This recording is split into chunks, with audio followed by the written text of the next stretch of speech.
Here's a scientifically proven solution for your anxiety. Take out 15 minutes a day for the next 4 days. Write out what you're going through on paper. And at the end of it, write meaning to it all. Give it up to God on a piece of paper. You'll see that clinically proven this will help you more than almost any therapy. Unfortunately, today we have advanced technology of voice over text, so we don't write anymore. However, if you could take pen to the paper, even to the keyboard, and start to write out what you're going through, you'll be able to come out with a greater emotional state by being able to express on paper. I know this as a graphologist, we're taught that not only does a person express himself through his own writing, the writing also changes the person himself. If you change your writing, you'll change your personality. On Shavuot, we read Megillat Ruth because David HaMelech both was born and he died on Shavuot.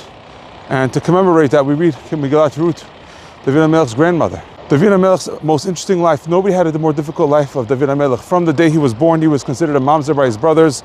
They put him to shepherd in the fields, in the places where there's lions and bears, in order that they should kill him. He was then tricked by his father-in-law, Shaul, with the wives. Then Shaul HaMelech wanted to kill him, his own father-in-law.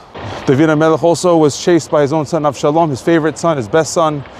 He also had difficulties with his rabbis. They betrayed him. His whole life was pain and suffering of 70 years, but through it all, he listened to his mother's advice, Nitzbat Bat Adael. Nitzbat Bat Adael, if you say her name 17 times, your prayers will be answered, a famous segula before your prayers. And this woman, she told him, whenever you're going through a difficulty, write it out in a diary and make meaning out of it and talk and give it all up to God. Lam Natseach, it's to the conductor. We're just playing his music. In the end of days, Hashem's going to make a feast of all the tzaddikim, and he's going to ask Abraham to bless God. Abraham's going to say, I'm not worthy, I have Yishmael that I came out of me. And Yitzhak's going to say, I'm not worthy because I had Esav. Yaakov's going to say, I'm not worthy because I married to two sisters. And Moshe's going to say, I'm not worthy because I didn't go into the land of Israel. Yeshua's going to say, I'm not worthy because I didn't have any sons. David HaMelech is going to take the cup and say, I will lift up a cup of salvation. I'll call out to the name of God, because the struggles of life of King David, and if he also didn't have merit because maybe he had his own difficulties that things weren't good enough for him. Maybe he didn't merit to build the Beit HaMikdash, only his son Shlomo did. But David HaMelech had a different approach. He said, it's not me.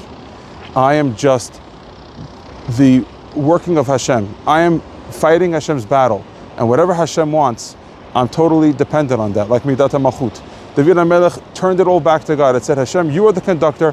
I'm just playing your tune. And therefore, David HaMelech's approach is that, of course, I can bless God.